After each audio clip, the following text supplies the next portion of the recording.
Look, we from the bottom, ain't no problems, we gon' make a way. Got no coach on the field, but we making plays.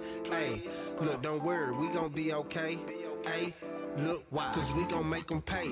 We from. Hey, what's going on, people? This is your boy Marley Bits coming at you live with a late night episode of Brothers and Bits.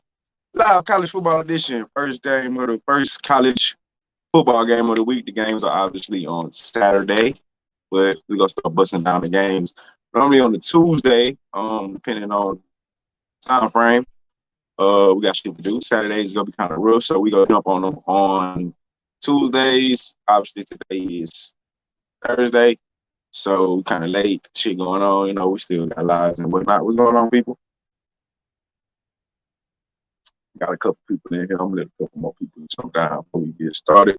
Man, boys, ready to get back on this college football. I'm just having football season back for real.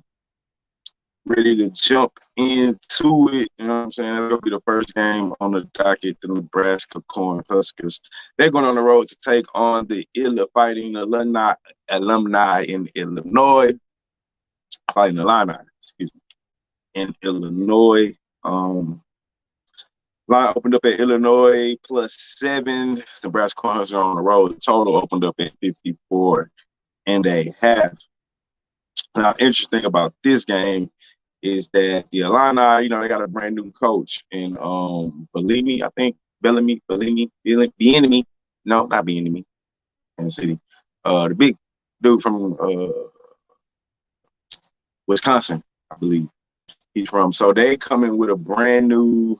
They returning a lot of starters, more starters than Nebraska is, I believe, on both sides of the ball. But however, they are bringing in a brand new defense and a brand new offense with a brand new brand new coaching staff. He overhauled the whole coaching staff. So you got a whole new system offensively and defensively, whereas Nebraska got a lot of same staff returning, a couple starters returning, quarterbacks obviously returning, and the same system. So to me, that is a big key. You got a bunch of guys learning a bunch of completely new defense. I think they're going from a 4-3 to a 3-4, and completely new offensive scheme. Whereas Nebraska is polishing the same team they've been running. They played last year. This game was 41 to, let me get the exact number. Illinois won. However, Nebraska had 5 fucking turnovers in this last head-to-head meeting, which was 23-41. Illinois. And Nebraska was at home, so Illinois came in and got on their ass. Nebraska was a -16.5 favorite. But like I said earlier, they turned the ball over 5 times in that game. Before we get into it, let's bust down some extra factuals. Nebraska, they're 4-2 ATS in their last 6 games, 4-10 straight up in their last 14 games, 2-4 ATS in their last 6 games against Illinois, 4-1 straight up in their last 5 games against Illinois. The total has gone under in 6 of Nebraska's last 7 games on the road, under in 6 of Nebraska's last 8 games, under in 6 of the last 7 games on the road, under in 6 of Nebraska's last 8 games against an opponent from the Big Ten Conference. They're 1-4 straight up in the last 5 games against an opponent from the West Division, 10-0 straight up in their last 10 games and played in August, and 3-6 ATS in their last 9 games played in week 1. Illinois, 3-7 ATS in their last 10, 2-9 straight up in their last 11, 1-7 straight up in their last 8 home games, 2-8 in their last 10 games against an opponent from the Big Ten Conference, 2-4 ATS in their last 6 games against an opponent in the West Division, 1-5 ATS in their last 6 games played in the month of August, and the total has gone under in 5 of the last 6 games played week 1. So I actually have 2 plays on this game. Well, I'm gonna recommend one. But I personally made 2 plays on this game. And the first play that I made was I took Nebraska, or I'm going to take. I haven't actually made the plays yet. I'm going to take Nebraska first half. I'm hoping I can catch it at 3 instead of a 4, or 3.5 instead of a 4. I feel, and I'm taking the first half because um, Illinois, everything's brand new. They're not quite sure how it's going to look. I'm not quite sure everybody's going to be in the right spots defensively. I think there'll be a lot of mistakes made early in the season, if not all season. I mean, you put in a brand new system offensively and defensively. There has to be mistakes. There's no way they're going to come out here and play mistake-free football in a completely brand new system. I just don't see that happening. Definitely not early. I think there'll be some bubble guts and some mistakes made, some nervousness going with the new system here. I'm going to take Nebraska first half, and I'm also going to take the under here. It's just really hard for me to see Illinois scoring a bunch of points. Like I said, they scored 41 points last meeting these two played, but 5 turnovers committed by Notre Dame. So I don't see that happen. And even with that being said, the total was still, with those 5 turnovers, the total was still 64. So right now we're at 54. It's 10 more points higher. I just know those 5 turnovers had to at least count for 14, maybe even 21 of that 41 points that Notre Dame had. So I'm going to take the under 54. I'm probably going to be looking at the under first half, depending on what I can get it at. But I'm definitely loving Nebraska first half. Probably be -3, 3.5, maybe even at 4. I might be a little hesitant at 4. We'll see what I can catch it at, but definitely going to take Notre Dame first half. Definitely going to be on the under 54.5.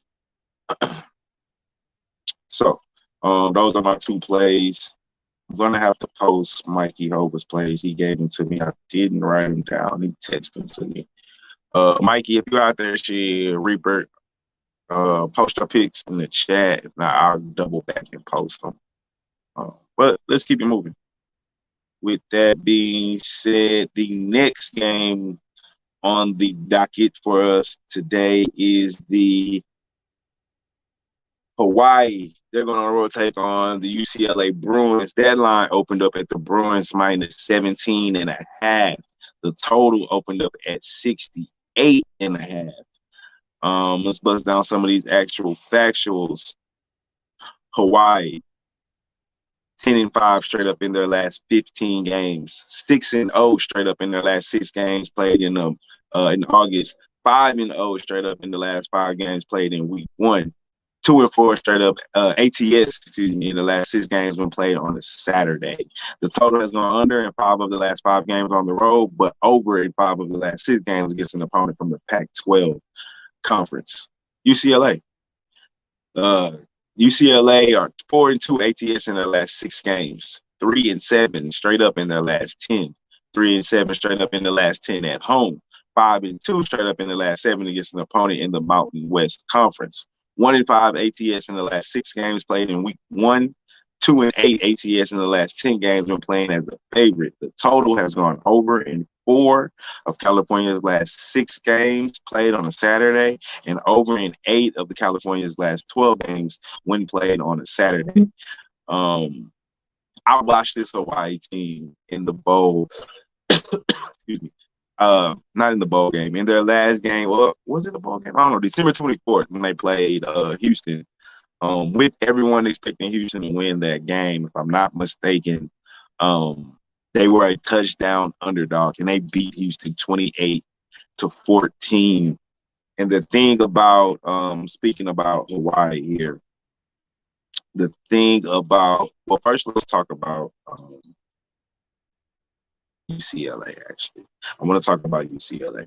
They are returning a heavy amount of starters from last year's team. But, however, it dropped they dropped their last 8 non-conference games, while Hawaii has won 4 of their last 4, has won their last 4 season openers. Hawaii's key players is going to be junior quarterback Gordero. Gordero. He was the first quarterback in Hawaii to lead them in rushing since '91. You also got big play specialist Calvin Turner, who had 1,200 all-purpose yards and is a threat on the ground and in the air. Meanwhile, the Bruins haven't won an opening conference game in the Chip Kelly era. They're 0-6 straight up in their last 6 non-conference. They're 0-6 in his first 2 seasons in their non-conference schedule. There we go. So non-conference, they have not won in 2 years in the Chip Kelly era. And they've also struggled. They're 2-8 ATS in their last 10 games when they are giving points, when they're laying points. So they do have 10 starters coming back on each side of the ball. So that's primarily both guys coming back. All starters coming back on both sides of the ball. The entire offensive line will be back, which they ranked 12th on the ground last year. So I do expect them. The thing is, though, Hawaii's pretty much entire defense is coming back. They're very thin offensively, and lost a lot of guys on all that last year offense. Their 2 main guys returning, but their defense, which was ranked 21st in the league last year in passing returns, which explains why a lot of their totals have gone under in their last 5 road games. So I'm definitely I'm going to take the points with Hawaii. 17.5. I don't know if they'll win. I personally don't think they'll win. It may be something to sprinkle a little bit on the money line, but I'm definitely taking this 17.5. I don't think the Bruins are going to be that good, although they do return a lot of starters on both sides of the ball. I just think this Hawaii team is very underrated. They went 5-4 last year in the conference in his first year under Ty Graham.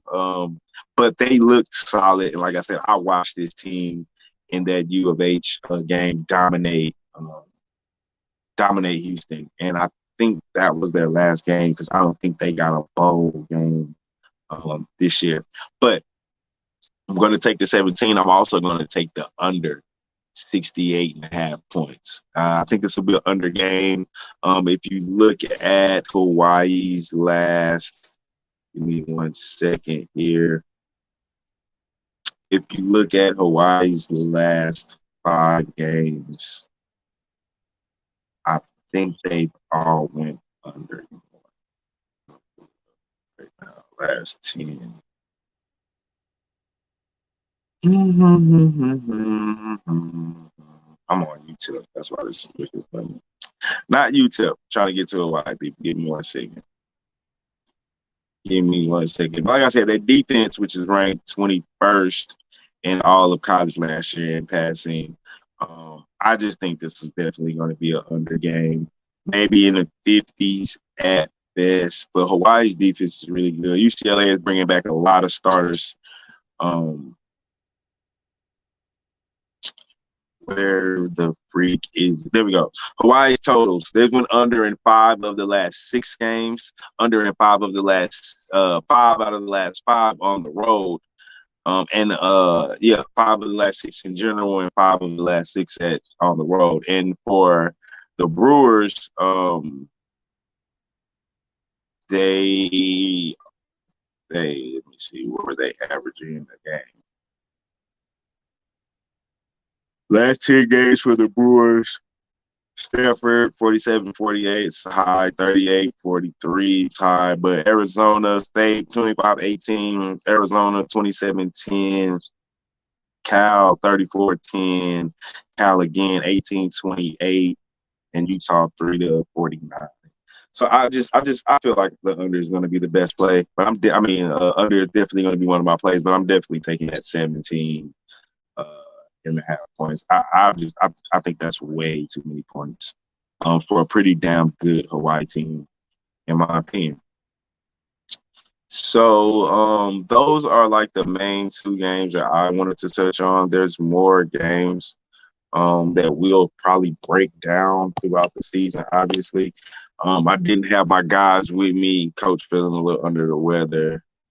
So We might break down the other games tomorrow. I personally don't have plays on them. I may take that San Jose State first half. I don't like it at minus 24, way too many points, even though that game is definitely capable of being a blowout. San Jose State can definitely cover 24 against Southern Utah. But, however, too early in the season for me right now. I'm not that comfortable with them jumping on them minus 24. But Hawaii and Nebraska first half, both unders in both games. I know, like, you're never supposed to take college unders, but especially probably during week one, it's probably going to be hella scoring. But I'm on it. I love it, actually. I like the Hawaii under. I like the lean under against the Illinois just because I don't think they're got a whole new system coming in. So those are those two games. Might break down the other two games. I holler at Coach and see what the Reaper has to say tomorrow about their schedule. Other than that, people, man, this is first night of many of the college football season. Definitely gonna be 2-0, man. Let's ride with that. Let's speak that into existence. We're gonna start the season off right. I am Marley Betts. This is Brothers in Bets. And as always, like any other night, people, let's eat Vegas. We out this motherfucker.